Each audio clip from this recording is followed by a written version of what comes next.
Hello and welcome to our social media and music talk and Q&A presented by 2Funky Arts as part of Festival2Funky 2020.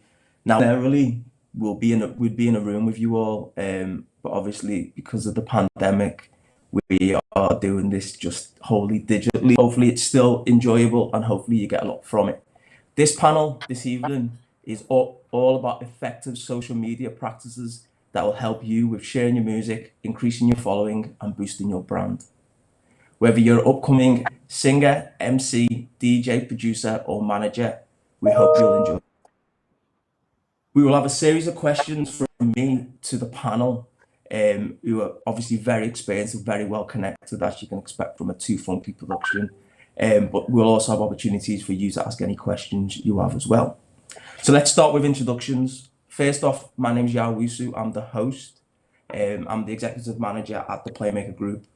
We do a variety of different things, including creative consultancy, where we work with the likes of Damian Marley to Levi's to Universal Records. We do content creation for clients such as the BBC, British Airways, and Emirates. We do tour management, where we work with the likes of Angie Stone, Jay Huss, and Shaggy. And we do event production for events such as Glastonbury, Carnival, and Liverpool International Music Festival. All, sadly, have all been cancelled this year. But anyway, well, onto the panel. We've got three very influential industry specialists who have a knowledge to share. I will let them introduce themselves, but obviously for smoothness, I'm going to try and we'll start off with Tasha. If you can tell us a little about yourself, what you do, what you've done, and then we'll move on. Hi guys, I'm Tasha. I have been in music for maybe about 10 years now. I started way back then in blogging, the kind of journalism sphere, just as a music fan, didn't know that it could ever be a real job. And then I ended up getting loads of different work experience in different places. And without realizing at the time, I ended up kind of learning the industry inside out. So I've had loads of jobs along the years. I've worked at MTV, I've worked at Box TV and Channel 4, I've worked at radio, I've worked in magazines. I kind of wanted to study the industry and just see how it all worked and worked together. About 5 years ago, I went over to Universal Music. So I started there as a temp actually, and then worked my way up through the ranks to marketing manager. So my job there across two different labels. So I started off at UMOD, which was the central label for Universal, which handled kind of their compilations and playlist and strategy for the company.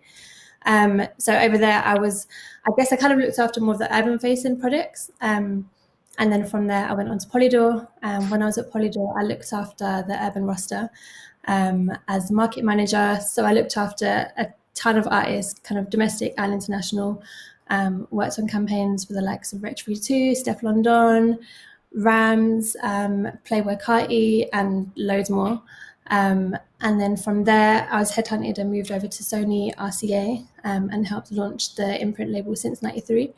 When I was over there, I worked on the Aitch campaign. So I did the H2O EP last year, which was super fun. Worked on Lowski, worked on Travis Scott, Future, and loads of other names. And then in January, I left Sony to be freelance. And here I am consulting, marketing and creative consultancy. Thank you very much, Tasha. C, over to you. Tell us a little bit about yourself and how you got into music and what you do now. Well, my journey started probably was over 15 years ago. I started as a DJ. So that was my entry. So I've been on a ton of pirate radio stations. So I did the whole pirate radio route. So I did that for a number of years. I've done guest DJ slots on One Extra and other stations as well. And from there, I started doing my own events. So I did a series of open deck nights for DJs, started booking artists, so got to work a lot more closer with artists. So I was booking national and international artists for these events. And then I decided actually I really liked that. It gave me a really good feeling to be able to put people on the stage and give them opportunities. So I continued down that road for a while, and then I started doing international showcasing. So I started developing UK showcases for festivals such as South by Southwest, A3C in Atlanta, Canada Music Week in Toronto. Was going to be doing some this year, but you know, due to what's happened, everything's cancelled. Hey, so yeah, that's been a lot of fun. And from there, I decided, well, along that journey, because I have a DJ background and I work so closely with artists, I kind of fell into an artist management role. So I've managed a couple of artists. I'm managing an artist slash producer now at the moment. And I founded the Tapes platform, which is a platform for artists to get their music to DJ. So we provide like an affordable plugin service for artists. So we send music out to DJs and radio stations. And we also help independent artists get access to grants. So far this year, we've helped artists raise just over £11,000 in grants. It's been many more in previous years. And we also help them with promotional campaigns and promoting their Spotify releases and talking to them about being able to do things on an independent level without like a big, massive budget, but still being able to put themselves forward in a professional way. So that's where I am at currently. Wicked. Over to you, Yasin. Tell us a bit about yourself. Hi, yeah. So I'm the owner of HQ Recording Studio in Leicester, HQ Familiar record label, and I'm a director of a company called HQ CAN, which is Creative Arts Network. And basically, I started out about 10 years ago as well, and we started off as a kind of a community project. So we was teaching people how to DJ, how to produce. We was recording vocals, kind of really. It's quite early level stuff, really, and it was kind of the beginning of a journey that kind of made us think, okay, so if we're working with people, then they want an event to do the showcase, so we need to put on events. And then, you know, kind of over the course of a year, we did a few projects, and we kind of thought, you know what, we need a base to work from, and we want to make it a bit more professional and not have to keep lugging loads of gear around, like to and from events and stuff. So we managed to get a place in Leicester, which it used to be called 5HQ, which was the home to Formation Records and 5HQ. We managed to get that, so we turned that into our own studio. And yeah, I've been in the music industry ever since. The events led me into doing promotions, and I ran the music cafe before VJ from 2011 to 2015.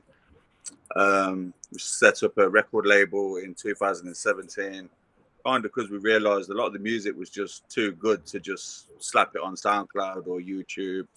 And then we realized like a lot of the artists were quite good, but they needed a bit more. They needed more development and guidance. So then we kind of started with artist management as well. So obviously social media is like a massive part of all of that, and it's the biggest free, I suppose, tool we've got to use, I suppose. So yeah, that's me. So I just want to say, first of all, thanks for your time, guys, because I know, you know, it's a bit mad now. And we were talking just before off air, so to speak, about how time is now strangely the biggest luxury we've all got. So hopefully for the next, you know, this next hour and 20 minutes or hour is very beneficial to us all, but also to the people who tuned in. So we're going to start with some questions from myself to you guys. Hopefully it won't be too much of a grilling, and but the aim is to get you to talk as much as possible about social media and, you know, everything that you've learned, which I think between us might be over 70 years worth of experience, you know, kind of dealing with artists and promoting stuff and that. Hopefully we can distill most of it out to whoever's tuned in at the moment. So I'm going to start off with Tasha. A question to you. But I want C and Yasin to answer it too, but we'll start with Tasha.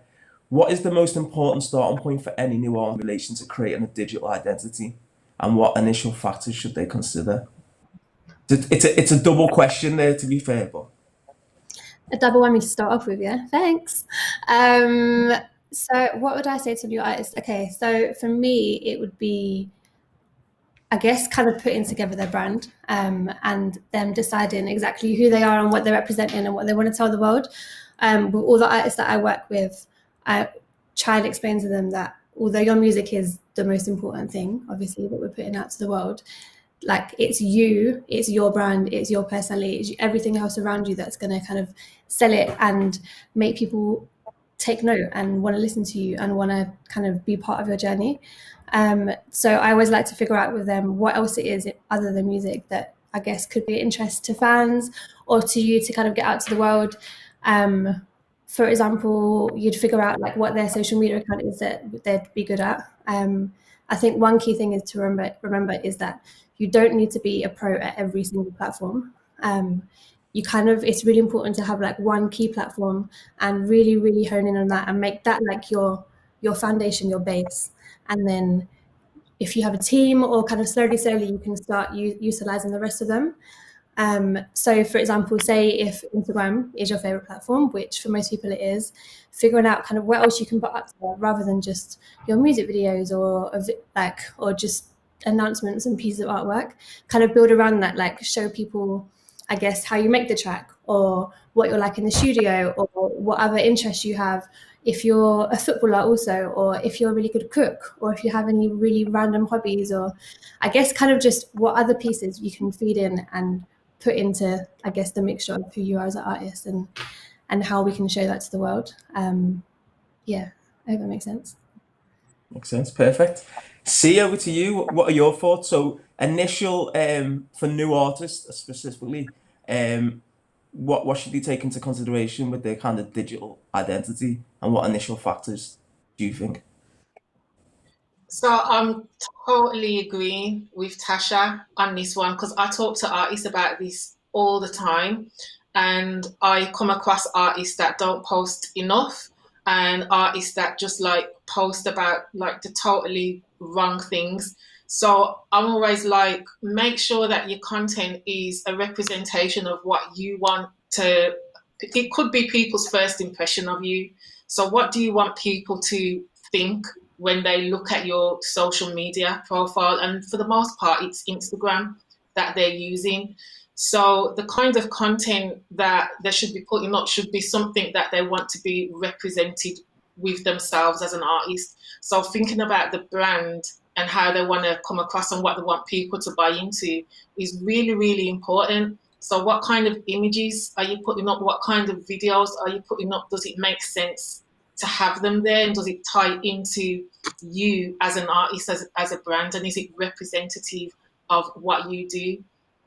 So with regards to what Tasha was saying about stuff in the studio, you know, I speak to a lot of artists that totally miss that aspect. And it's such like, I think you can provide some really golden nuggets there on your Instagram, just in terms of how you are in the studio, how you made a track, what is it like behind the scenes, what's your process of making a track, how do you collaborate with a producer, how did you come to actually make that track, what inspired you to make it, what's your creative process. These are all things that people can learn about you and let them buy into your journey and your experience as an artist. So if you are doing some kind of marketing and social media plan, which you kind of should be doing, if you're not get some help from someone to do that, those are the kind of things that you can actually factor in, especially if you're building up to a release or you're doing some post promotion for a release. So I hope that answers the question. Perfect. Yasin, have you got anything to add to that? Just a little bit. I kind of agree with everything that's been said already. I think only stuff I might add would be, you know, like before you get started, you know, like if whatever your artist name is, check there's no other artists already established with it, and you know, try and make sure if you can get the same name across all your socials. You know, so like so if I've got @HQ Recording on everything, it's a lot easier. So in the beginning, you know, I started one and then another and another, and they all had different names, you know, and it took us a while to actually just tie it all in so we had the same name across all socials. And then something else I'd say is like a lot of people, I think, once you've got your brand and you've got your name, like kind of get your stuff together, but just get started. I think a lot of people don't want to start because they don't want to start from zero. But like, Yeah, my thing is, yeah. if we start at zero now, next year we could be at 100 or 1,000, and everybody started at zero, you know. So try not to focus on numbers and be really patient, I think, with your whole brand, with everything that you do, really. And kind of a B question to this question, what examples have you got of people, of new artists that have maybe started it wrong? Is there any classic cases where you see maybe them trying to do too much, not being, you know, on enough platforms, being on too many platforms? Is, you know, and we'll start with Tasha again. You know, is there any new artists that you think have got it wrong? You don't No have to. You names. don't have to. You don't have to name them. Obviously, anyone. You don't have to name them. No names specifically, but I think two things for me that have kind of stood out to starting wrong, and I feel like I see them quite a lot, and I'm sure you guys are probably going to think the same. One, either you go onto their Instagram page, for example, and although it says recording artist or rapper or singer in the bio, when you scroll through their page, there is nothing of the kind. You cannot see anything about their music, about releases, about them in studio. It's just like, I guess, a selfie page or something like that. Or on the complete flip side, you go onto a page and that's all you see. All you see is artwork, and all you see is videos, and all you see is music, but you actually have no idea about the artist and the person behind it. So yeah, I think it's just like what we said before about, I guess, coming up with your pillars of content and figuring out a bit of a strategy, like what to post when, and switching it up kind of along the way, so we get to see parts of your life and not just your music. Cool. See, anything to add to that? Yeah, it's a bit of a pet peeve of mine, to be honest, when I'm checking out an artist's Instagram, and it happens quite frequently. One for the females, I would say, as much as it can be tempting to post up like loads and loads of selfies in like really skimpy outfits and showing everything you've got, it doesn't necessarily send off a good impression if that's all that you've got on there. And when I've seen that on an artist's Instagram, immediately it's a turn off for me, and I think they haven't taken themselves seriously as an artist, because if that's all I'm buying into, it's not appealing to me at all. I want to know, what's your music like? Who are you? So definitely, sorry females, but please just think about that, you know, representing yourself as an artist. On the flip side of that, I know an artist who I've been advising recently, and he's done so well with his Instagram, and he literally went from 0 and he's nearly on 10K within about 3 to 4 months. He focused on Instagram as his platform, kept on posting content, engaging with his fan base, shouting out all his fans every time someone followed him, every time someone DM'd him, he'd send them a message. And he's been able to keep that up, and he's built himself a really good profile on his Instagram, and he's been able to send them over to his Spotify to actually listen to his music. And he's only got like 2 songs out, but he got about 12,000 streams on each song relatively quickly. And that was him being able to use Instagram as a tool to drive people to listen to his music. So, you know, it can be done. See, you've got to shout him out now, because he seems like he's doing great work. Get him some more followers. His name is Casso, and he's from Birmingham. Everyone check Casso out. Yasin, then from your standpoint, any terrible or really good stuff that you see from new artists in relation to social media? Yeah, I think one thing I see that's a lot on quite a few new artist things is like broken links or things that don't take you anywhere, you know. So if I click on an artist link, I want it to take me to where it's supposed to get, you know. So they might have a website, but there's not actually a website. It might just take you to a broken link. And I always think that, again, if someone's looking for your stuff, they want to click on, go straight to your music or straight to your pages, and kind of find out as much as we can in as short a time as possible. So, and then I think kind of agreeing with what someone else said about, you know, kind of representing themselves, you know. So I know one artist, and he was about to potentially get quite a big sync/publishing deal, and then the people went and looked on his YouTube, and he had a lot of videos that were just about weed and drugs and stuff that were, you know, like, it was basically, he lost a big contract just because of an old throwaway song that was kind of made him out to be a stoner or whatever, you know, and it didn't work with the brand that he was pitching to. So I think the same thing, kind of start from early, and once you put your brand out there, like, be aware of professionalism and who might be looking at you. I suppose that's the challenge with this, is like people see social media sometimes as just being personal, but I suppose when you're saying you're a recording artist or you're trying to get investment, it's a business platform, isn't it? So you've got to think of it a lot more professionally, I suppose, than your own personal platforms. Okay, on to the next question. What platforms, and Yasin, we'll start with you with this. What platforms offer the greatest exposure for relatively unknown artists? Because there's a million platforms that people can be new artists. Do you think there's any better ones that can help them kind of develop? Yeah, definitely. I know like certain people like have certain platforms that they prefer, but I know like at the minute it seems like Instagram and TikTok seem to be like the main ones where people can kind of blow up quicker, you know, get followers quicker.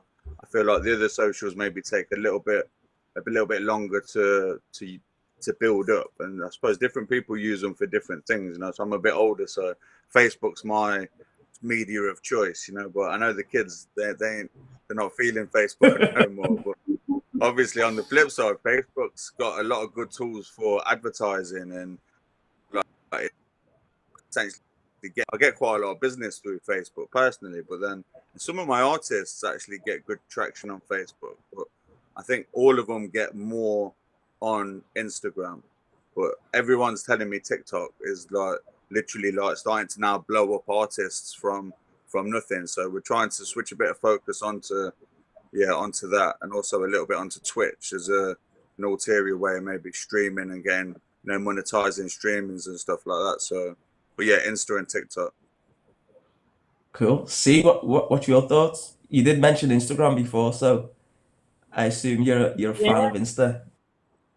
I am. I don't use Facebook. I can't stand it. I've never really liked it, to be fair. The artists that I work with, they don't really use Facebook either. A group that I've been working with recently, they've done really well off TikTok. So their latest track, they actually started a challenge on TikTok, and they've had, I think, about like 200 response videos to this challenge so far. And every day they're getting people, you know, using the hashtag and doing a little dance to their song. And they've now got a fan base in Australia, of all the random places. It's doing really well over there. So for them, you know, it's worked out really well. So I think utilized well, TikTok can do really well for you. Twitter is really good for networking. I see a lot of artists networking really well on Twitter. I use it a lot for networking as well.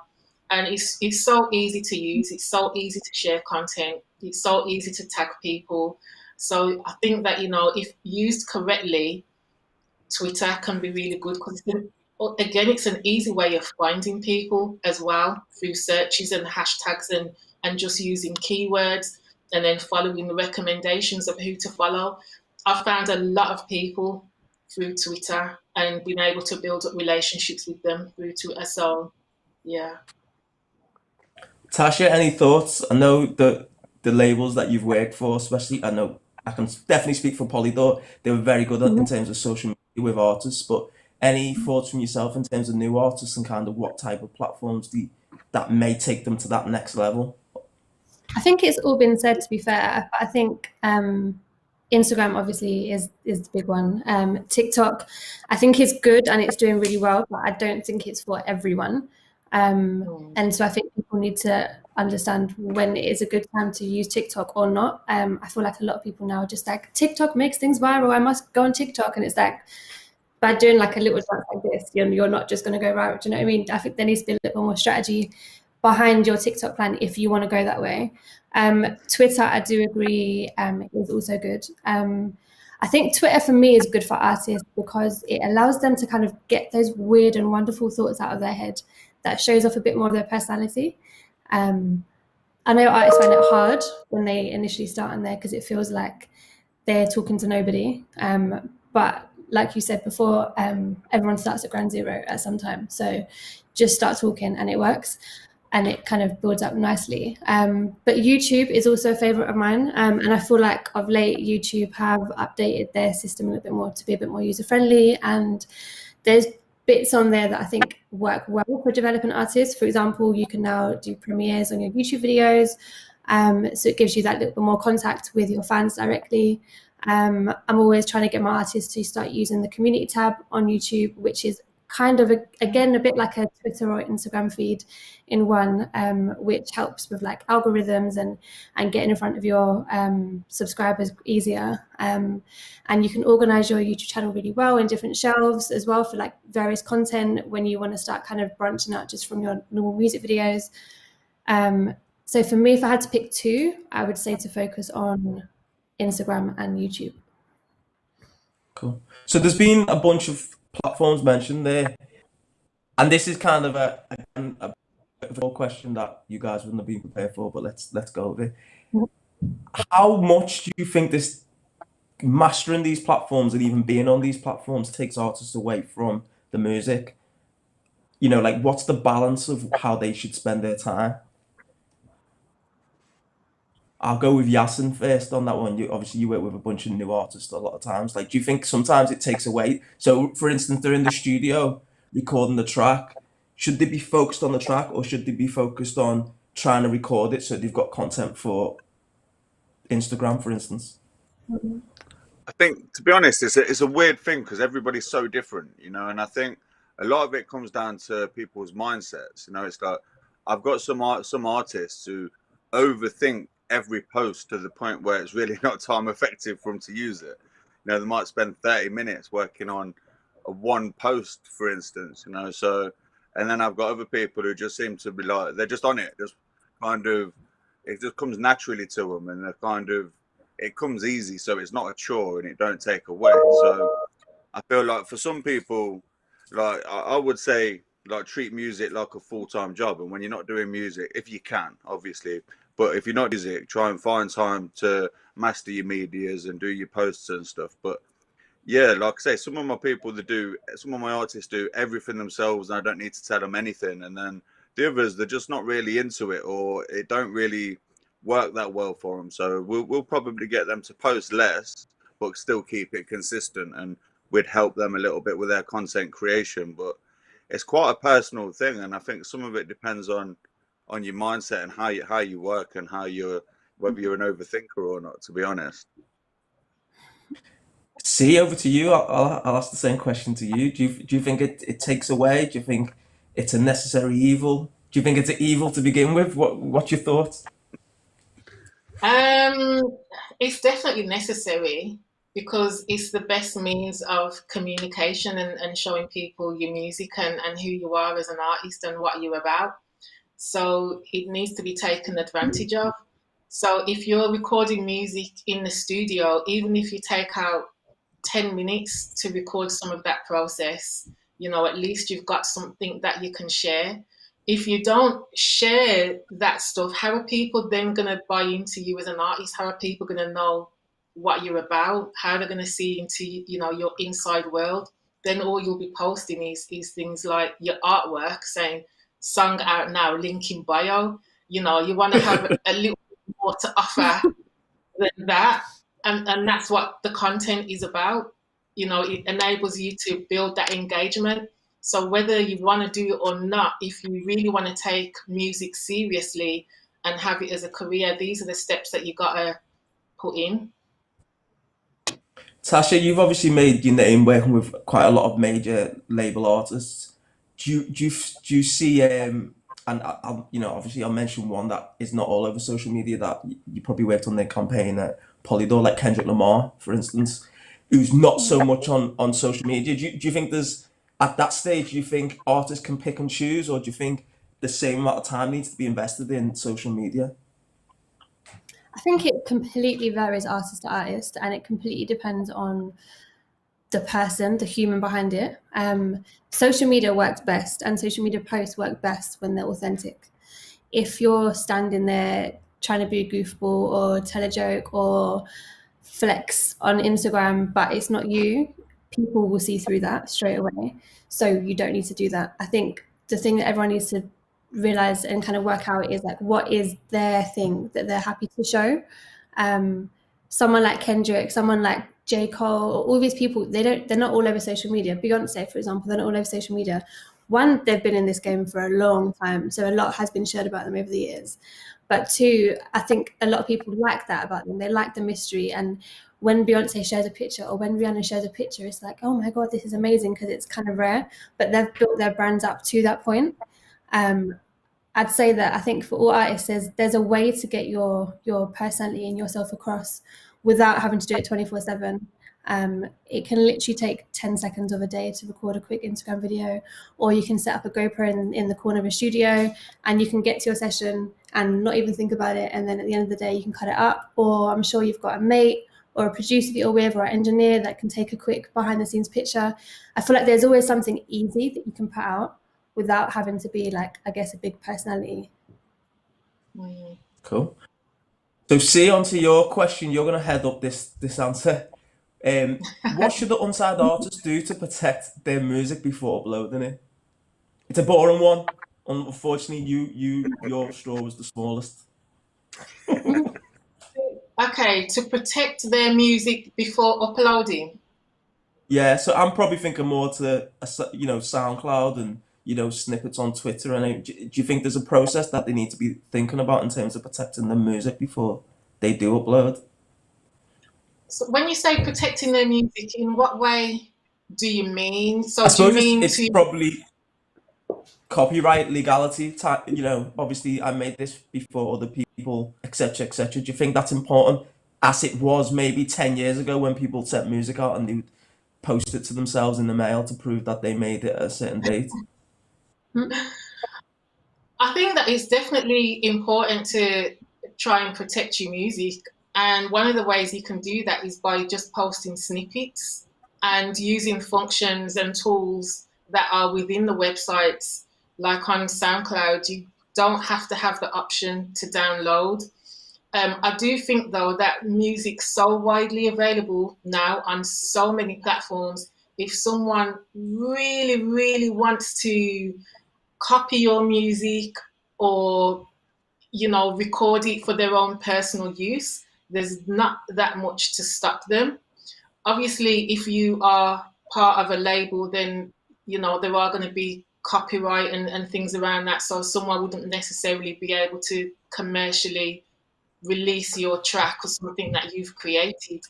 But as an independent artist who's low level, that's a really difficult choice to make and a really difficult thing to think about, because ultimately you want people to be able to hear the music. That's the first and foremost when you're building your fan base. So it's utilizing the tools within the platforms that allow you to either monetize your music or protect it, within the sites that you use. And I would say definitely do some research into them to see what's available. One of the things that we do when we're doing mail outs to DJs, we have the option to watermark tracks. So that then enables us to be able to track where it's going, or if it's been leaked somewhere, then it's got a watermark.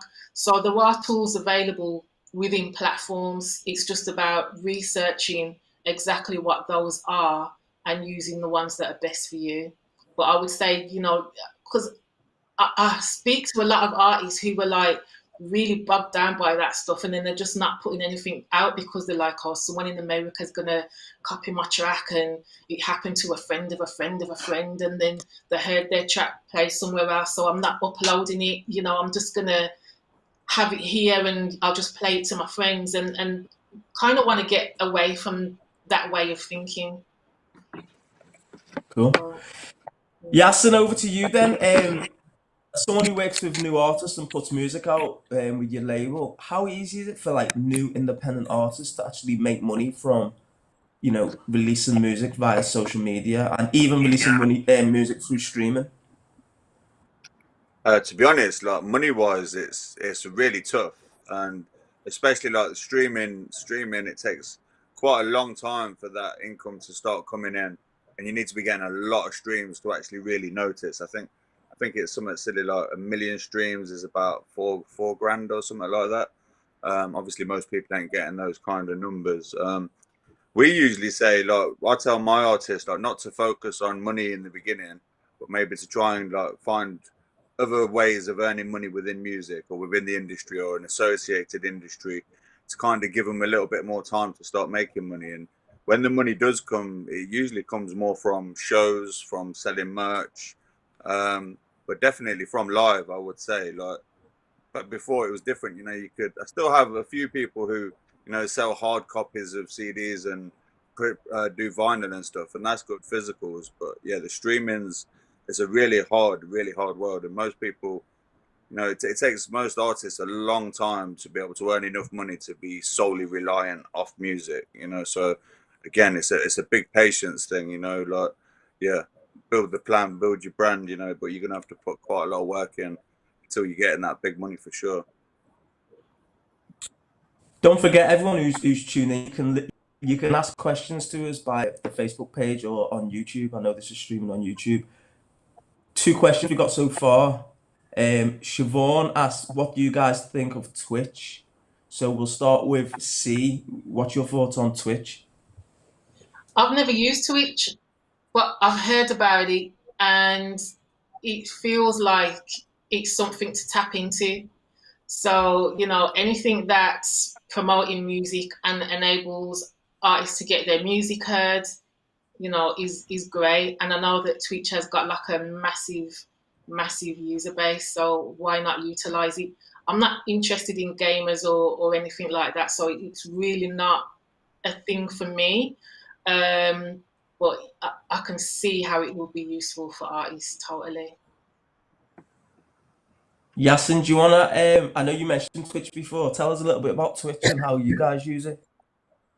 I'll be honest, we're still literally just like, I was at a virtual Twitch conference yesterday, so I'm trying to learn it like literally at the minute, because we know like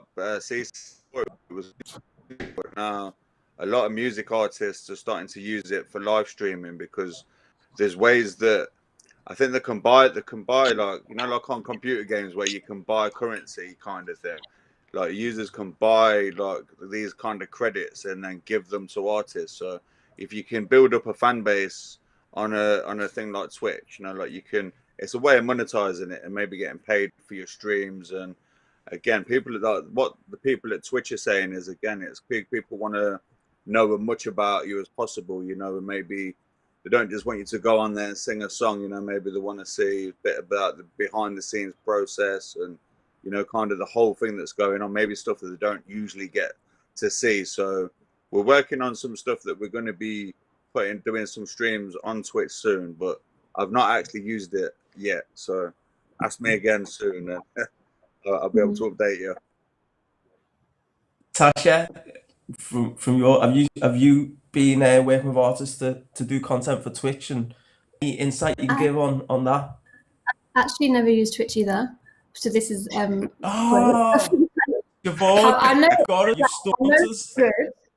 I know it's good, and I know it's really good for, like, I guess the gaming sphere, and I feel like the gaming world is another huge world that kind of was doing what it was doing before TikTok was doing the numbers. Like, if you've got any artists into gaming, I think it's a really good thing to kind of tap into. Typically, a lot of the artists I work with, every time I'm trying to get to them, I'm like, so you're into like sports, you're into gaming? They're like, no games. I'm like, okay, great. But no, I know it is a really good thing to get into if you're into gaming. And I think it just links back to what we were saying right at the beginning about it's another chance to show fans another side of you. So away from music, and you can kind of tap into that, and you can get some really good numbers over there. So if that's something that's interesting to you, then definitely do it. I think one thing you all kind of mentioned in some way is about understanding your audience and what platform fits. And like Tasha said then with Twitch, and maybe how it dovetails with gaming. I think we've seen recently, I think it was Travis Scott, who you've worked with before, Tasha, who done something within Fortnite. He done a concert within Fortnite, and it was like something tens of millions of people choose.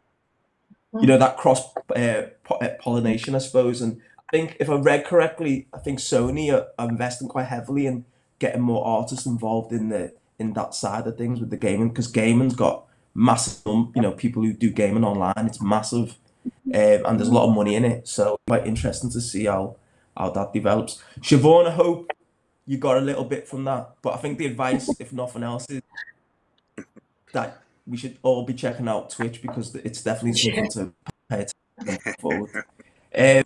One more question, obviously deviating again. Tatum Ford says, have you got any tips for managing multiple artists on social media? So I assume, and probably go back to you, Yasin, because you mentioned it before. I assume it's if you're managing the accounts of multiple artists at the same time. So we'll start with you, Yasin, and obviously C and Tasha. If you've got anything to add, please do. Okay, well, to be honest, like, I don't really do anybody else's socials. Like, I kind of feel like I would advise them kind of if they can't do it themselves, maybe they should be looking at somebody, like a friend who really rates their music or whatever, who maybe bring someone else in. So for me, like, I'm not trying to manage. I'm managing 9 artists, so there's no way. And I've got 4 or 5 of my own accounts, different brands and businesses. So like, I can't. A, I don't want to do it, and B, I've not got the time to do it. So I try and basically what we do is I'll help them. Like, we'll say, this is what you should be doing. This is your best practice. Like, come up with a 6-week release strategy. Use certain bits. You first use bits of, maybe it might be you in the studio making the track. And then a week later maybe might be the artwork. Then maybe do something around an a cappella version or a remix, or just whatever you can, I suppose, to drip it out and to try and get people interested in what you're doing. But I kind of got, it's a kind of, like, you can lead a horse to water, but you can't make it drink, so you can do your best. And like I say, some people will do loads and they might do, and some people will do as much as they can, so I think my advice is, if you're not prolific and it's not a strong point, just be consistent, so even if you post once a week, just do 1 good post a week. Whereas my artists that are more sociable and more comfortable with it, I would tell them, do 5 Insta stories every day. Use it as a bit of a diary to your music, and try and post maybe every day on your feed once or twice, But again, I think it's more about being consistent, So don't feel like you've got to pepper all these socials and do loads and then you can't keep up with it, so you just stop. Maybe just make it manageable and try and keep it consistent. Tasha, as someone who's, I know you work with loads of artists, and as a kind of product manager, marketing manager, you probably have 5 or 6 artists releasing at the same time. How do you work with them in terms of their socials? Is it just guidance?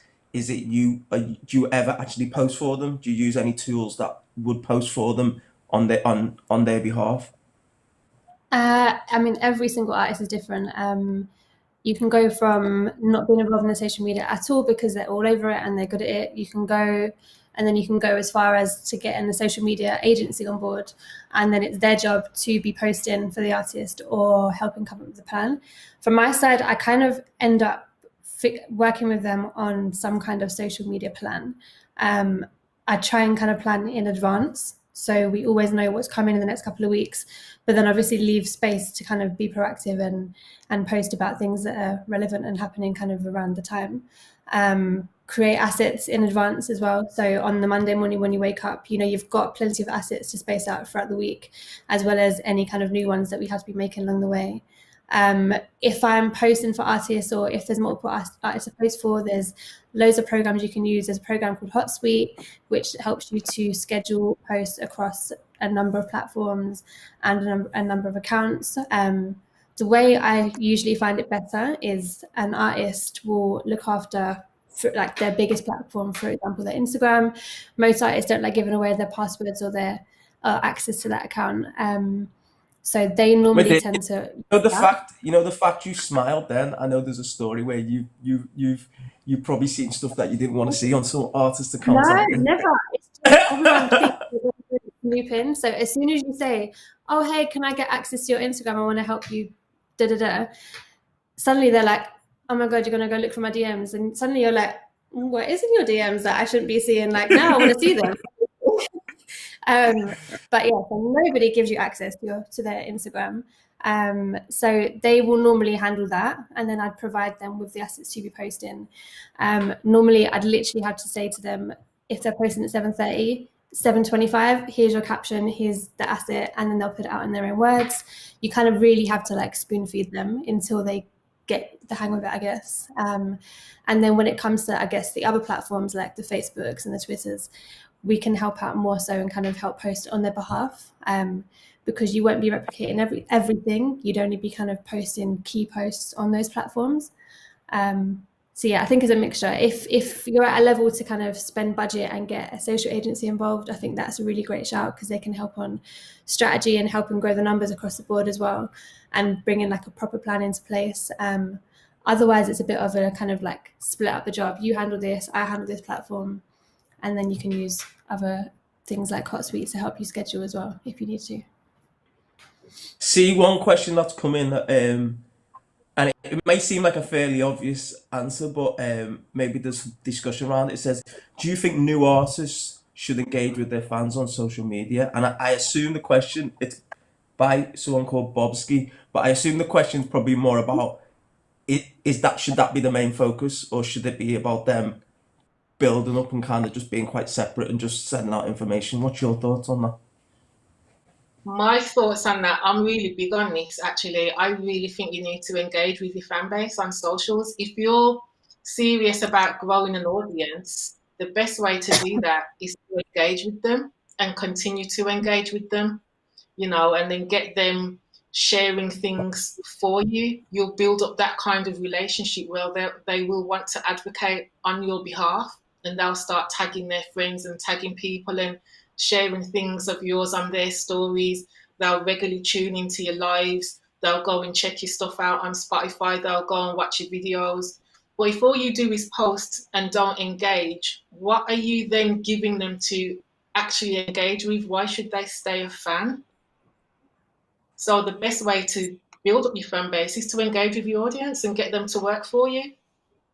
Even on like videos, and I say this all the time, if you're using a third-party channel to upload your videos to, engage with people in the comments, reply to the comments, start up conversations with them, drive them to your socials, drive them to your own YouTube, drive them back to where you are. You know, don't just leave them there commenting on your video, never to hear from you again.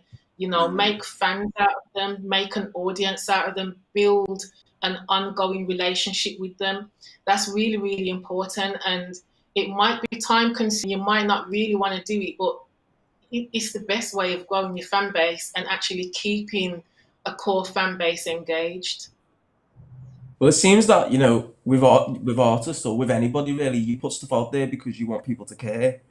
So if people comment, good, bad, or whatever, they're obviously more engaged than the average person, because most of us watch stuff and don't even ever say anything or comment. So I guess if someone's commenting, you've got a chance to win them over for good, isn't it? And if you don't take that opportunity, I suppose it's probably like if you worked in retail and someone came in your shop to buy something and you just ignored them and they walked out, they're probably never going to come back again. So I agree, see, with what you were saying.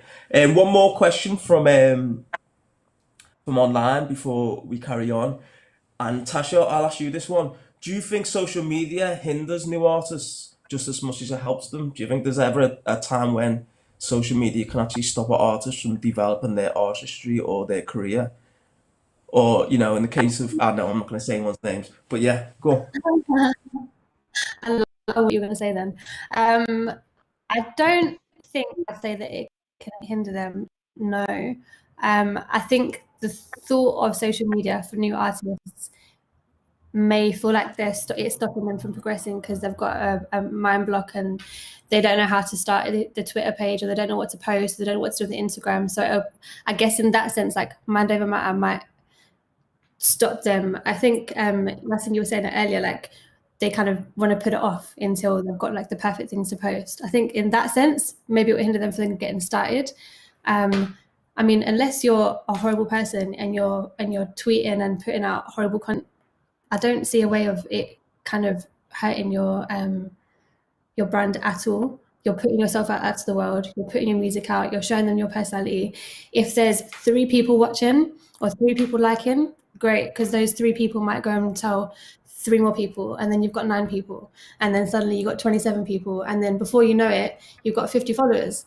Do you know what I mean? Like, you really can start small, once you start, then your numbers start growing. And then imagine you did, I don't know, a pub around the corner, and you can get 20 people there for your first headline show, and you can sell out your first headline show, but there's only 20, 30 people in the room. It's all perception. It's all 20, 30 people that didn't know you before. So I think just get started. Don't worry about social media. Close your eyes when you press post if you want to, if you're scared about no one replying. Get your mum to follow you, get your best mate to follow you. Whatever it is, just get going, and eventually your followers will grow. And I think people kind of end up loving it in the end, and they get really addicted. Once you start getting feedback and people start liking you online, they get this weird adrenaline, and they kind of won't stop posting in the end. So that's the goal. Cool. See, I've got one. We're going back to our crib sheet now. Even though there's about 5 more questions to ask from the public.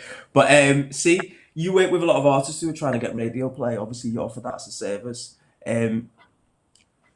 Generally, how can social media help for artists to get radio play, or even wider than that, get bookings for shows, or just generally develop?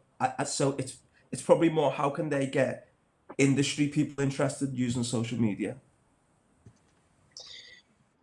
I think that they've got to think about what they want to get out of their social media, because there are definitely ways that they can do that, and audience, is going to be key, because once something starts moving, generally people want to be part of a moving train, so if they can see things bubbling, something's happening, they're more likely to want to support it if loads of other people are supporting it as well. And on top of that, the music's good, the artist is engaging, maybe they, reply to comments, they reply to DMs, things like that. They're consistent. It looks like they're trying to actively pursue a career in music. They're releasing music consistently. They're driven. So these are the things that make people want to support you. One of the things that I say to artists when dealing with artists, because everyone's got this thing about, they want to release an album or they want to release an EP, and they've barely got a fan base. So really work on building up your fan base. If you've got like a good single, or you've got a few good singles, do some kind of timeline for releasing. Think about who you want to target with each release. It might be that on the 4th release, that might be when you start attracting, those radio spins, or when you can start approaching radios or getting support from them. It might be on your 10th release that you start getting interest from people who are booking shows, etc., because they can see that things are bubbling around you, you're consistent, you're growing in momentum. And these things are, really important. And especially for me, when I've been booking artists, especially to go and do international stuff, I always look at how consistently they release, what their engagement is like on social media, what their Spotify streams are like. Do they look like they're actively pursuing a career? Who are the people they've got around them? These kind of things. And those are the things that help me to make a decision. So it's about being really strategic, and it might not be that your first track is going to get you radio play, but aim for your 4th track getting the radio play. If you've got a good plan and you stick to it, there's no reason why you can't achieve it. In terms of some of those platforms or people, you mentioned it before, even with Twitter, saying it's a good way of researching and networking. And I'll carry on with you. See, do you think, I wouldn't say spamming DJs or whatever, but do you think that idea of like DMing DJs and making sure you're following them and you're in their conversations or whatever, do you think that's good to help build your visibility? Or do you think, again, that may not be the way? Or should that just work when it's part of a wider strategy of getting the DJ's attention? It should definitely be part of a wider strategy. Don't spam people, because it's just like really annoying, and it's also counterproductive. But what you can do is show up in conversations, If they post things on Twitter, you know, get involved. If they're doing some kind of live stream and they want to promote new artists, you know, get involved, you know, because ideally you do want to have your own database of DJs who will actively support you every time you send your music out. If you don't have enough money to pay for a plugger, and to be honest, pluggers turn down way more music than they take on. So they're not necessarily going to take your music anyway. So it might be that you have to do some of that groundwork yourself, but avoid spamming. Just show up in conversations, be consistent, and, you know, people will notice you. Tasha, a question, and then I'm going to go to some of the questions we've got coming in because they're getting quite deep actually. So in terms of artists maximizing their impact, or DJs or whatever, do you feel there's a level of not necessarily them focusing on a song or a video or whatever, but just seeing these all as pieces of content to enable them to grow a fan base? Is it almost like a different way of thinking about music? So again, to use an example, 10 years ago it might have been, I released this single and I released this single and then I released my album. Is it now about, I released this bit of content, this cover, this thing, this single, do this remix 100%. video, do it? Is that what it is now to increase their impact? I think if you think 10 years ago, I guess access to artists and celebrities and stuff was much less kind of prominent anyway. And I guess there was a lot less music being put out to the world. People weren't using YouTube and Spotify, and they weren't able to use them platforms themselves. Nowadays, there is so much content out there. Like every minute of every day, someone's uploading another song. If I put up a song today, by tomorrow, someone is saying, what's next? Great song yesterday, but like, what are you doing tomorrow? So you have to stay active. You have to have a plan, and you have to just know that everything you release is just part of the bigger plan. And you should look at every piece of content or music or release that you put out to the world. Think of each of them as, I guess, just another target and the chance to get like one more viewer or achieve one more thing. For example, a spot play on X radio station, or you might want to reach 10,000 views on your YouTube channel, or you might want to reach 500 subscribers on YouTube, or 100 followers on Twitter, or whatever it is. And I'd also say to like utilize each platform that you're on as well with specific content. I guess like the content you're putting on Twitter should be slightly different to what you're putting on your Instagram. The content you're putting on your Instagram feed should be slightly different to the content you're putting in your Instagram story. So like use that. And that doesn't mean make the same piece of content 4 times. That means put something on Instagram feed today, and then next week put something on Facebook, and then next week put something on Twitter. Kind of just use the whole world around you. Put out as much as you can. Put out pieces of artwork, pictures, videos, acapellas, studio video, whatever it is in your life that's going on. Just use loads of different content, and something will connect. And someone might find you over here, and then they'll kind of track their way back to you over here, and then find, oh, actually, you did this song as well. Yeah, just get really creative with your content, and it doesn't need to cost a lot of money either. Cool. I've got 3 questions here ready that have come in from people. But just so I have a little bit of fun with this, I'm going to ask whoever, I'm going to go, okay, I don't know. Who wants to answer this next question, basically, out of the 3 of you? Who's up for it, even though it could be a wild one? I just want to do it that way, just to have a little bit of fun, rather than just give it. It could be a complicated one. So who wants to go? Yasin, do you want to try it? Who's feeling? Go on then, I'll take it. I'll take the lucky dip. Okay. Who wants to go second? Who wants the second question out of Tasha and C? Okay, I'll go. Okay, C up there first, sorry. And then Tasha, you've got the third one. Okay. So the first one, Yasin. This is Lydia and Alma. Hello everyone, I'm an artist heavily influenced by 70s rock and funk, but often struggle on how to find my audience and market myself. Any tips on how to launch an innovative career? Oof. Yeah, that is quite a complicated question. Again, I suppose if you're influenced by 70s rock and funk and stuff like that, again, maybe look at the people that you want to that you want to emulate, or maybe it would be a kind of thing where you take influences from those types of music, or to maybe take influences from that fashion or whatever. So maybe it's a case where you don't have to maybe like, kind of, suppose you take your influence but also be able to differentiate yourself from it and use it to your advantage, and maybe also do your research again. Like, there's a lot of people that like funk and disco and all that kind of stuff. So again, there's going to be radio DJs that will play that kind of stuff. There'll be other people with shared interests, similar kind of nights and stuff. So same with anything. You just got to do your research and find, is there people for this what I'm making, and can I sell it to them? I assume using correct hashtags and stuff like that around those themes would be good on your posts. And I suppose it also, you mentioned Facebook ads before. When you're doing targeted spends on Facebook or something, or Instagram or whatever, it helps to then know who you're aiming for, isn't it? Which is people who are interested in a very clear type of genre of music. Yeah, maybe as well with something like that, it might be a slightly bigger age demographic, So maybe, when you're doing your age sectors, maybe go from 14 to 40 instead of 14 to 25, because again, it might be, the more people, the bit more chance you've got of finding people that will like that music.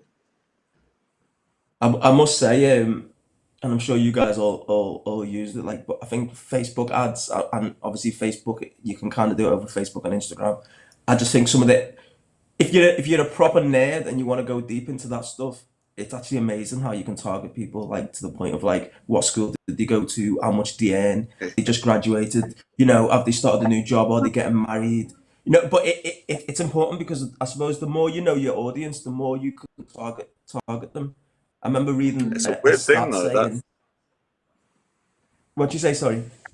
Sorry, I was just saying that it's a weird thing though with that, because they're saying now is every extra layer you add to your ad will limit it to a smaller and smaller group. So like, I was on a thing with Facebook and Instagram last week, and they were saying, like, a lot of the things have changed. So before they were saying go really deep into your demographics and then like find your niche, whereas now they're kind of saying leave it as broad as possible, and they've got their stuff's clever enough that their algorithms can kind of show it to people that will like that kind of stuff anyway. So whereas before we might use 10 to 15 tags and go real deep, location, interest, everything, now it might be more kind of like the genre of music, the age range. And so now it's kind of flipped. It's gone from being really in-depth to now try and leave it a bit broader. They also say about cross-posting as well. They say from Facebook and Insta, because they're together, it is actually worth sharing from your Instagram to your Facebook. Whereas any other kind of platform, they say don't share a YouTube link in your Facebook ad, because Facebook don't want you to take their users away from Facebook. So use native content. So get your video, upload it straight onto your Facebook, so they own it, and then more people will see it. So again, there's the people that the platforms have all got their information out there. So Instagram, Facebook, Twitter, they'll tell you the best practices and when things change. Like, every time the algorithm changes, everybody goes mad trying to find it out. But if you do some research, generally they want you to know how to use these platforms, and there is stuff out there if you research it. So Google is great as well. If you've got a question, Google it. 9 times out of 10, someone's already answered it. And even YouTube sorry, you missed that. Sorry, Tasha. I just said YouTube ads are really good as well. If you want to, I guess, target specific artists or genres, or bigger platform channels that support a certain genre of music, you can kind of get into like the granular detail on YouTube, and essentially like you can target a specific video to play your ad. It can get so that might be for the question that you just answered as well. Even again, especially with the 70s rock, if you can have something pop up on any of those playlists on the likes of YouTube. One thing that I was gonna say is, like, it seems like what a lot of people are doing is behavioral stuff now. So I read about how if people who search, Google search, for instance, looking for a holiday, people who are advertising, like, you know, selling cars, used cars, they tend to target those people because they know that they've got a bit of money and they're ready to spend. So they know that if you've got that money, you might go, do I get a car, or do I get a second-hand car, or do I get, you know what I mean? Again, so when, you know, this pandemic slows down and shows are going on, you know, people are going to want to go out and do stuff. So if you're a club promoter, for instance, it might be a smart time to kind of go, well, I know people are going to be looking to do certain things. And anyway, so yeah, I suppose it's something that, like I said before, if you're a bit of a nerd, you can probably really win at that, because as Yasin's saying, if you do your research, you can really work it out, because there's some really good ways of targeting people, and even being able to follow them. So if somebody goes to your page and engages with your post, you can actually essentially follow them and keep targeting them until they actually then do the next thing, which is hopefully buy or follow or whatever it is that you want them to do. So worth looking at. Okay, so second C, you were up for this one. This is Tatum Ford again, coming back with another question. Do you think it's more effective to share music through Instagram and Twitter, or by emailing it out to people? Depends on what you're trying to achieve, really. I mean, if it's just that you're after people to view your track, like on Instagram, you upload up to 1 minute of your video and you just want people to be able to see it, then Instagram's great for that. Twitter's great for that because it's so easily shareable. You know, so many people can share it and comment, etc. You don't need a reposting app, you know, just a retweet. So they both have their uses. If you're emailing tracks to people, you want to make sure that the people that you're emailing your track to, you've got a good enough relationship with them that A, they're going to open the email, and B, they're going to download and listen to the track. If they don't have that kind of relationship with you, or they don't know you like that, why are they going to do that? They'll probably just delete the email, or they won't download the track. So you should only really be emailing your track out to people that you know will, you know, respond in the way that you intend. So just make sure you know what you want from each one. So figure out what you want when you upload something to Instagram, figure what you want when you do Twitter, and definitely before you email anyone, think about, okay, are these people really going to listen to my track? Do they know me? Am I just like sending random people emails because I found like a bunch of emails? It doesn't really work. I hear you. Tasha, question from you as our third answerer. Shaka Singh Official asks, how do you think artists can stay true to themselves and their style when society wants something different? Do we fold to stay relevant, or do we be a voice of something different? Told you, it was getting deep up here. But again, I think it does apply to social media and how you're marketing yourself and what messages you put out. So there you go. It does. Answer that. It's a good question. It's a good question. I feel like, I mean, I think every single human feels like this. Like with social media, I guess you see people posting brand new cars or glamorous holidays, and you see everyone like living their best lives, and then you're like, but look at me in my little house and no car. Do you know what I mean? I feel like you need to not look at what everyone else is posting, not look at, I guess, what society is telling you that people want, and just do you. Obviously, yeah, I feel like the more authentic you are with your own post and the more natural what you're posting is, if you're kind of posting something that is completely nothing to do with your music, nothing to do with who you are, people are going to catch on, or you're going to get bored of it, or you're going to stop doing it one day. So it's just not going to work anyway. So just stick to who you are, know your brand. And actually people that like know their brand inside out and really believe in who they are, they will always rise to the top. They will always be the ones that come through. You'll either end up kind of connecting with a really kind of niche community and building a really strong fan base of your own, or you could take it all the way and be this really commercialized superstar just because you have such a strong brand of your own and you really have stood out against, I guess, the masses who are kind of merging into one a little bit. Yeah, do you 100%. Don't ever just try and switch it up to blend in. You mentioned some key kind of, I suppose, potential negative effects of social media. So I'll ask you this question on the back of that, Tasha. What are the main pitfalls of using social media as an artist, and what should people be mindful of? I think it's that Instagram and social media is a snippet of everyone's life. An Instagram story is 10 seconds of someone's day. And actually, it's a really posed 10 seconds of somebody's day. It's never like, I think we can all say the amount of times we've been in a rave, in a concert, out in the park or whatever, and you see people sitting there bored out of their brain, and they'll pull out their phone and look like they're having the best time in the world for 10 seconds to record a video, and then they're editing the thing, and you're like, but you wasn't doing that 10 minutes ago. You would literally just sat there like just bored. So I think we have to all remember, like myself included over the years, I've had to tell myself this as well, like what you see on Instagram is what somebody is telling you they want you to see about their life.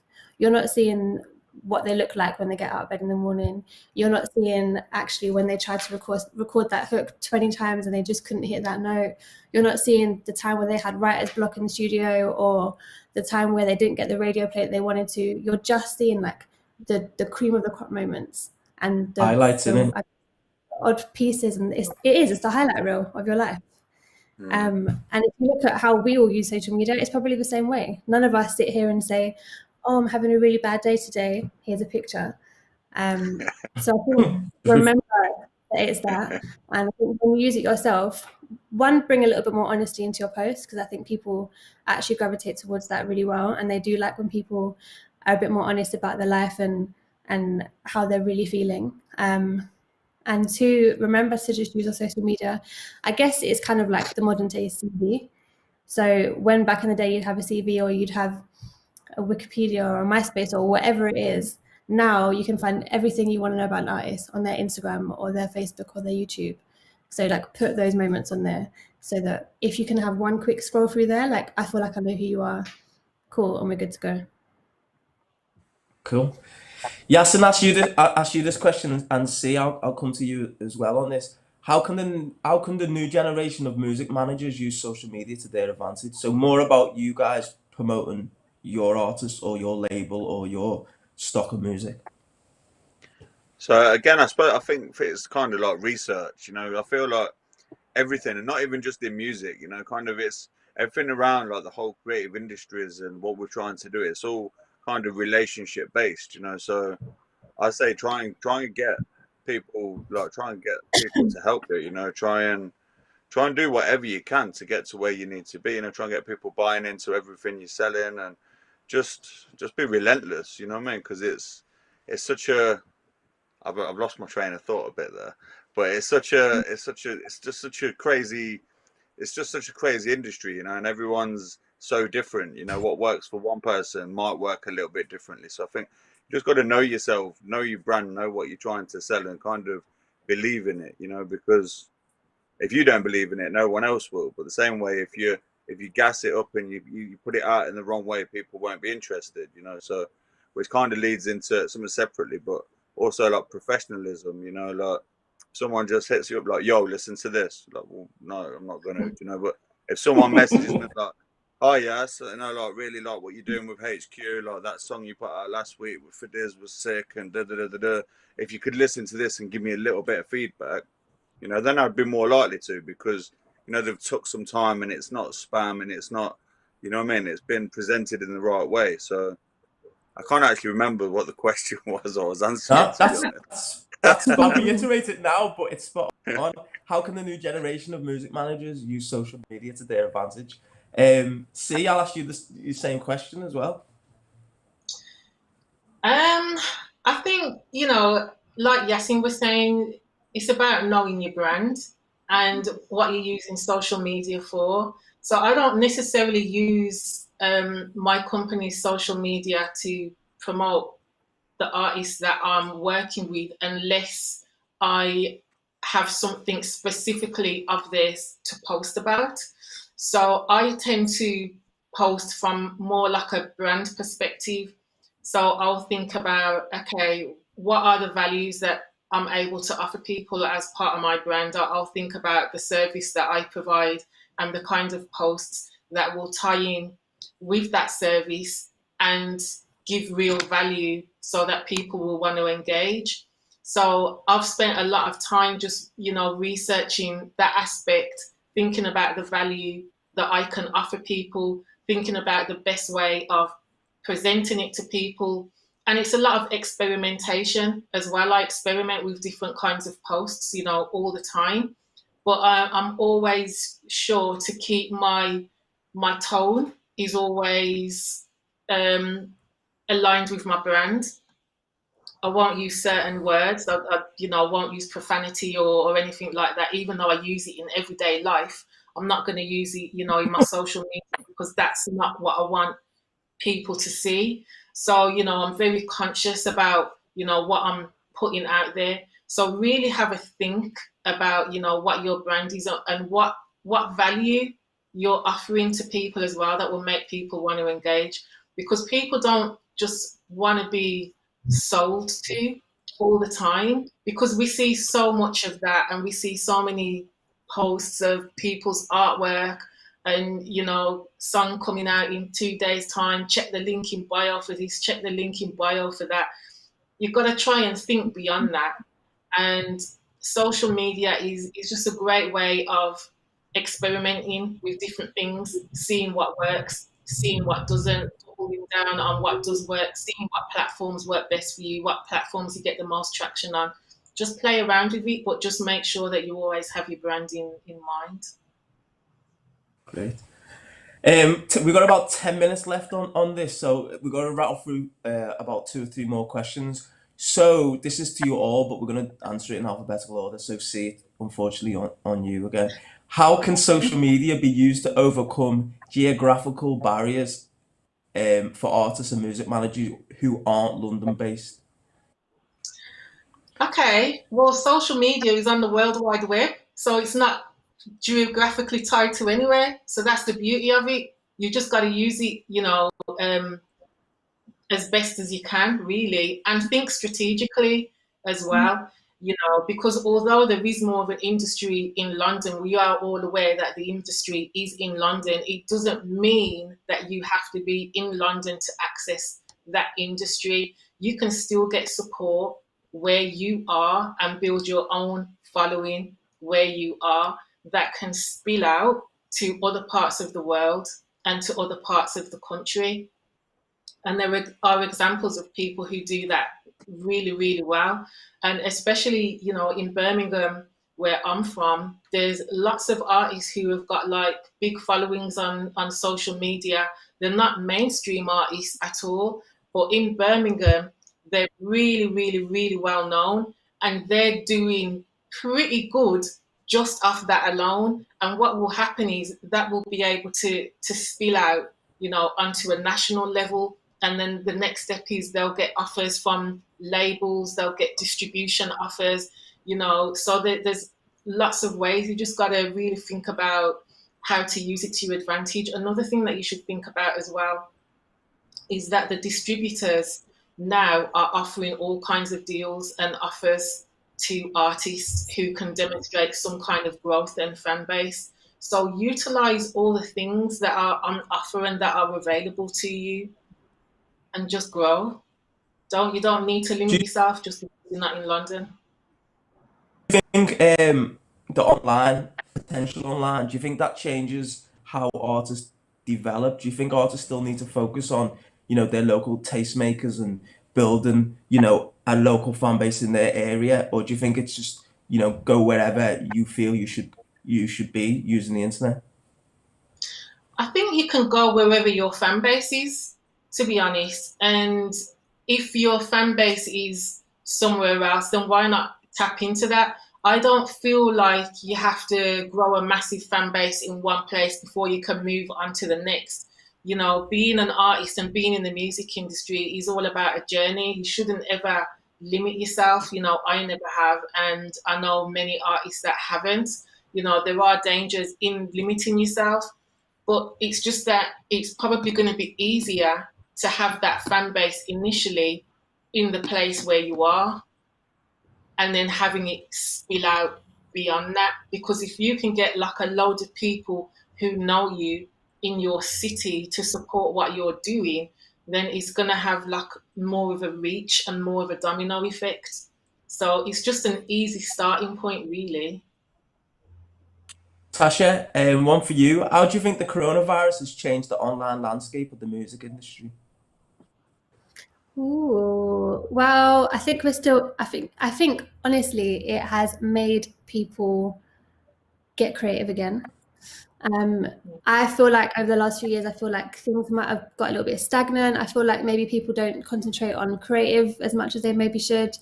There's not enough of a focus on artwork for a single of yours or an EP or your kind of overall branding for your project. I feel like everything kind of got just really disposable and was like flung up quickly just to get it out there, and then that was it. So I feel like now people, I guess on one hand, people had to pause initially because no one knew what this was and how long it was going to go on for.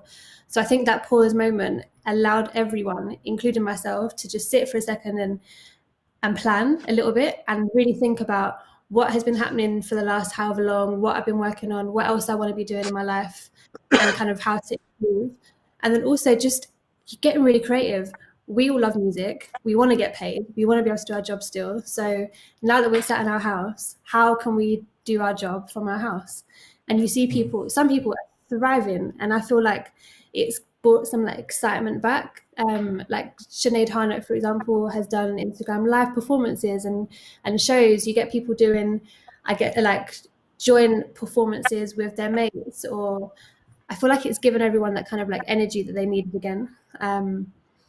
I don't know how it's going to affect the industry long term. Obviously, I guess live over the whole of 2020 has been cut back massively. But I feel like as long as people stay innovative, there's going to be tons and tons of opportunity. Look at what we're doing now. We're all sat in completely different cities across the country, and we're having to have this amazing conversation.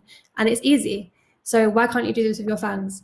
And why can't you use this time to connect even better with the fans that you have got and gain some new ones along the way? Amen. Amen. Yasin, question to you. Is there anyone you follow, any artist you follow that you think people should check out, and as a great example of how to use social media to kind of connect with your fans and further your career? I'll be honest, I don't really follow like that many other accounts, which is strange.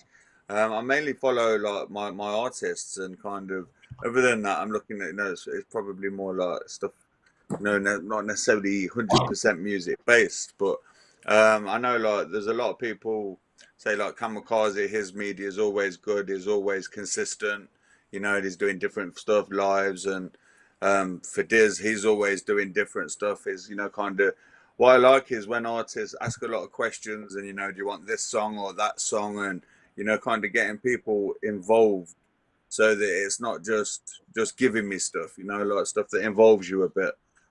One person whose media I really like is Lewis Capaldi, because he's just so funny, so he just, I wouldn't have expected his persona to like from his music, so sometimes I like stuff like that, stuff that's a bit wacky or a bit different to what you would expect.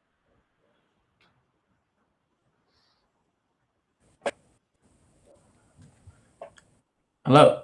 I think I just lost you there, but hopefully you're back. Okay, on a final note, one more question to each of you. One tip from each of you about social media and how people can use social media. Starting, then we'll go to Tasha, and then we'll go to D. Just one tip. Sorry, that cut out a bit then. Yeah, who starting with who? One tip from you. Yeah, starting with Yasin. One tip in regards to social media and how artists, musicians, whoever can use it. Do your research and be professional with it. That's definitely my best tip. Like, everything's out there for you, so just take your time, but not too much. Tasha? Figure out your brand and stay consistent with it across all your platforms. C? Make sure that it's representative of you as an artist. So let people buy into your story and engage. Thank you very much, guys. It's been a pleasure. I've learned a lot, and I hope everyone who's checking this out as well. So Just to end with, we've got to say thanks to 2Funky Art funders, Arts Council England, the National Lottery Community Fund, and also shout out to PRS Foundation's Open Fund for organisations who have funded the artist development strand of this festival.